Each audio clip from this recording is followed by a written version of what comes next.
ఒక ఊరిలో రామయ్య అనే తాత ఉండేవాడు. అతనికి పొలాలు, గొప్ప ఆస్తి ఉంది, కాని తనకు ఒక్క తమ్ముడి కొడుకు అయిన చిన్న మనవడు రాజు మాత్రమే ఉన్నాడు. తాత చాలా కష్టపడి సంపాదించిన ఆస్తిని రాజు చక్కగా చూసుకుంటాడని ఆశించాడు. రాజు తండ్రి చిన్నప్పుడు చనిపోవడంతో తాతనే అతని పెంపకం చూసుకున్నాడు.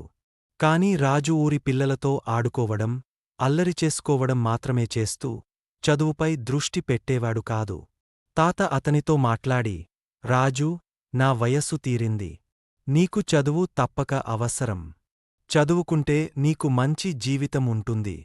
ఆస్తి ఉన్నా నీకు తెలివి లేకపోతే అది ఎప్పటికీ నిలవదు అని చెప్పాడు. రాజు అలసత్వంగా తాత మాట వింటూ సరే అంటాడు, కాని మార్పు ఏమీ ఉండేది కాదు. ఒకరోజు తాత రాజును పొలాల్లోకి తీసుకువెళ్ళి ఒక పంట గింజను చూపిస్తూ, రాజూ, ఇది చిన్న గింజ, కాని ఇది నేలలో నాటితే నీటితో, శ్రమతో పెరిగి పెద్ద చెట్టవుతుంది. అదే నీ జీవితం. ఇప్పుడు నువ్వు చిన్నవాడివి, కాని కష్టపడితే నీకు పెద్ద విజయాలు వస్తాయి అని చెప్పాడు. అతను అల్లరిచేష్టలను తగ్గించి చదువు మీద శ్రద్ధ పెట్టాడు. తాత తల్లిలాగా సంరక్షణ చూపించడంతో రాజు తన చదువు పూర్తి చేసుకుని మంచి ఉద్యోగం సంపాదించాడు.